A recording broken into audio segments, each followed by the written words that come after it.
Assalamualaikum warahmatullahi wabarakatuh. Halo guys, gimana nih kabarnya semuanya? I hope all of you doing great dan kalian tetap sehat dan baik-baik saja meskipun dunia sedang dalam keadaan yang tidak baik-baik saja. Oke, langsung aja hari ini kita mau bahas sesuatu yang mungkin kalian yang mendengar ini sudah tahu ya dari judulnya dan dari video pembukaan. Biasanya kita hari ini akan membahas sesuatu yang kita para wanita itu sangat excited sekali. Yap, kita akan membahas make up.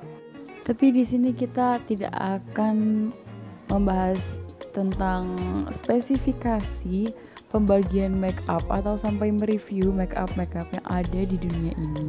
Kalau kalian mau lihat video tentang review make up, kalian bisa langsung pergi ke YouTube dan membuka channel Tasya Farasha. FYI, ini gak di-endorse sama Tasya Farasha. Okay, sekarang kita bahas siapa sih yang gak suka berhias dan menggunakan make up atau riasan wajah. Karena make up itu tidak hanya membuat wajah kita terlihat lebih segar, tapi juga dapat membuat penampilan kita menjadi berbeda. Dan make up ini memang sekarang itu menjadi salah satu bagian terpenting dalam kehidupan wanita.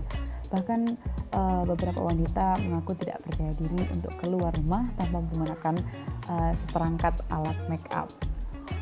Tapi bukan berarti seorang wanita itu cantik karena make up-nya. No, women beautiful the way they are. Namun bisa dikatakan bahwasannya make up itu adalah suatu cara, suatu seni yang bisa menampilkan sebuah keunikan yang ada dalam diri seorang wanita. Oke, sekarang kita berpindah kepada jenis-jenis make up. Make up yang digunakan oleh wanita itu ada sangat banyak sekali jenisnya. Dan mungkin para pendengar di sini yang sebagai seorang wanita pasti tahu nih. Yang mulai namanya concealer, ada yang namanya BB cream, ada yang namanya bedak. Ada bedak itu ada bedak tabur, ada bedak padat, ada bedak BB cream juga. Lalu ada blush on, ada eyeshadow, ada lipstick, ada eyeliner, ada mascara dan lain-lain. Dan jenisnya sendiri dulu tuh make up itu digunakan oleh seorang wanita hanya untuk sementara waktu. Namun dengan adanya dunia sangat dinamis ini, semakin kesini semakin banyak perempuan yang membutuhkan make up atau riasan yang bisa bertahan dalam jangka panjang. Mungkin karena itu lalu ditemukanlah sebuah inovasi waterproof make up. Apa sih waterproof make up tuh? Waterproof make up adalah make up yang tidak bisa dihilangkan hanya dengan air saja. Perempuan-perempuan di sini pasti pada tahu nih. Jadi make upnya itu adalah anti air, tahan air. Dia itu bisa hilang kalau diusap dengan micellar water atau cleanser. Jadi perempuan-perempuan itu butuh waktu yang panjang, butuh make up yang bisa bertahan dalam jangka panjang. Kayak wanita-wanita karir yang harus bekerja di kantor, atau artis-artis yang mungkin harus tampil menawan dan fresh di depan kamera.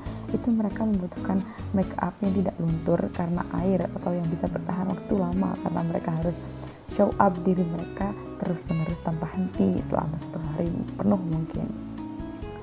Namun yang menjadi masalah sekarang, khususnya bagi seorang wanita muslimah yang mungkin juga membutuhkan make up dengan jangka panjang, lalu apakah dia itu bisa mengusap wajah mereka, sedangkan mereka itu dituntut untuk setidaknya 5 kali sehari untuk membasuh wajah mereka, atau yang biasa kita kenal dengan wudhu. Wudhu itu adalah kegiatan wajib yang digunakan untuk menyempurnakan salat kita, karena salat itu wajib dan membutuhkan wudhu. Oleh karena itu wudhu itu menjadi wajib. Dan di sini wudhu itu adalah kegiatan membasuh wajah. Jadi tujuannya itu adalah agar air itu terkena kepada kulit wajah kita. Namun jika seorang itu menggunakan make up waterproof, pertanyaannya apakah air itu sampai ke wajah kita? Dan jawabannya tentu saja tidak, karena air itu sendiri tidak bisa menghilangkan make up itu. Jadi make up tersebut itu menghalangi air untuk meresap atau untuk mengenai kulit wajah kita sendiri. Sedangkan dalam wudhu itu tujuannya adalah untuk menyampaikan air, mengusapkan air kepada anggota tubuh. Lalu bagaimana hukumnya para wanita tersebut yang menggunakan waterproof makeup lalu berwudhu? Ataukah wudhu mereka itu sudah mencapai titik kesempurnaan wudhu atau titik minimal kesempurnaan wudhu?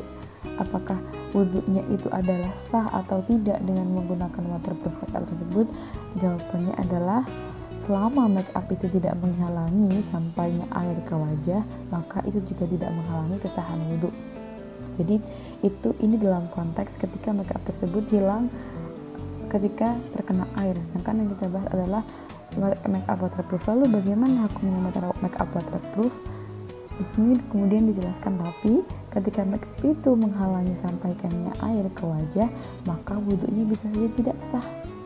Oleh karena itu, apa yang harus dilakukan oleh para wanita itu adalah para perempuan yang akan melakukan wudhu yang dia sedang menggunakan makeup, alangkah baiknya jika dia itu mengusap makeupnya tersebut dengan micellar water atau cleanser terlebih dahulu, sehingga ketika berwudhu air tersebut bisa sampai kepada wajahnya dia, bisa sampai ke kulitnya kita jika kita berwudhu.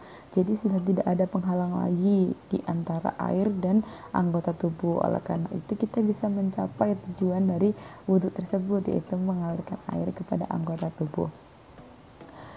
Di sini bukan hanya sembarang kesimpulan, karena pendapat ini, hukum ini tuh diambil berdasarkan dari kitab fikih yang dikarang oleh ulama yang sudah ahli dalam bidang agama, yaitu dalam kitab fikih yang berjudul I'anatul Talibin yang bisa ditemukan di halaman 45-46 di juz pertama, yang di sini juga sudah saya sertakan ibaratnya atau redaksinya.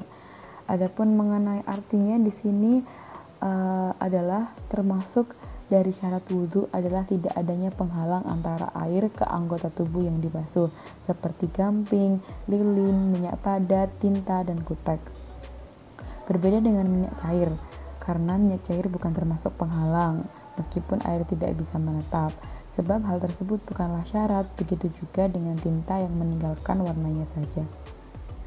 Jadi di sini waterproof makeup itu adalah termasuk sesuatu yang menjadi penghalang antara air ke anggota tubuh yang akan dibasuh ketika wudhu. Oleh karena itu bisa menjadi penyebab tidak sahnya wudhu.